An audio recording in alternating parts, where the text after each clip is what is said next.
கிறிஸ்துவில் அன்பார்ந்தவர்களே, ஹார்வெஸ்டர் சிறியல் கல்லூரி உங்களை வரவேற்கிறது. ஒரு கல்லூரி என்றால் அங்கே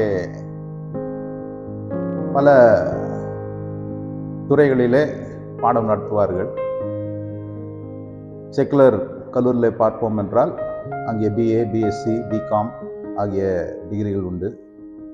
அதே நேரத்தில் பல டிபார்ட்மெண்ட்டும் உண்டு. இங்கிலீஷ் லிட்ரேச்சர் டிபார்ட்மெண்ட், இன்னுமாக maths department, chemistry department, botany department, அப்படியாக இறையியல் கல்லூரியிலும் பல பிரிவுகள் உண்டு. ஓல்ட் டெஸ்டமெண்ட், நியூ டெஸ்டமெண்ட், இன்னுமாக theology, ethics, church history, religion ஆகிய பிரிவுகள் உண்டு. இந்த கல்லூரியிலே, இந்த இறையியல் கல்லூரியிலே இந்த பிரிவுகளிலே உங்களுக்கு பாடம் நடத்தப்பட்டு தெளிவான முறையிலே வேதத்தை கற்றுக்கொள்ளக்கூடிய ஒரு வாய்ப்பு கொடுக்கப்படுகிறது. இந்த இறையியல் வாழ்வு நிலை காரியங்களை தெளிவாக கற்றுக்கொள்ள வேதத்திலிருந்து ஒரு பகுதியை நாம் பார்ப்போம்.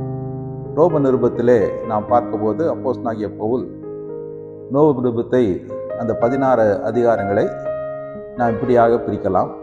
1 - 11 அதிகாரங்களாகவும் 12 - 16 அதிகாரங்களாகவும் பிரிக்கலாம்.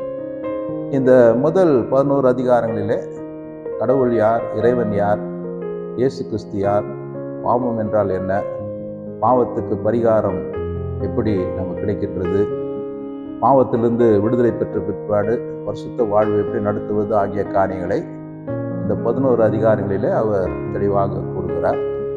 12ஆம் அதிகாரம், இப்படி இருக்க பிரியமானவர்களே, உங்கள் சரீரங்களை ஜீவ பலியாக ஒப்புக் கொடுங்கள் என்று சொல்லி அவர் அந்த வாழ்வு நிலை காரியங்களை அவர் சொல்லுவதை நாம் பார்க்கிறோம்.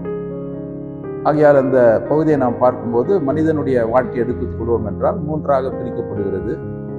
ஆவி, ஆத்மா, சரீரம். ஆகையால் ஆவிக்கு, ஆத்மாவுக்கு ரட்சிப்படைய இயேசு கிறிஸ்து நமக்காக பலியாக வந்தார். அதே நேரத்தில் அவரை ஏற்றுக்கொள்ளும் போது நம் வாழ்க்கை மாறுகின்றது. அதே நேரத்தில் நம்முடைய மனதையும் அவர் மாற்றுகிறார். அது மட்டுமல்ல, நம்முடைய சரீரமும் நீதியான கிரியைகளை செய்யும்படியாக அந்த சரீரத்தை ஒப்பு கொடுக்கும்படியாகவும் அது சொல்லப்படுகிற காரியத்தை நாம் பார்க்கிறோம். ஆகையால் இறையியல் கல்லூரியிலே நீங்கள் படிக்கும்போது இப்படியாக வேதாகமத்தை, பழைய ஏற்பாடு, புதிய ஏற்பாடு, இறையியல், வாழ்வு நிலை காரியங்கள், இன்னுமாக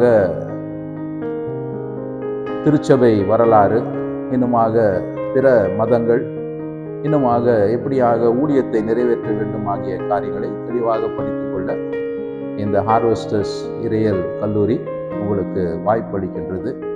ஆகையால் இதில் சேர்ந்து படிக்கும்படியாக உங்களை அன்போடு கேட்டுக்கொள்கிறோம்.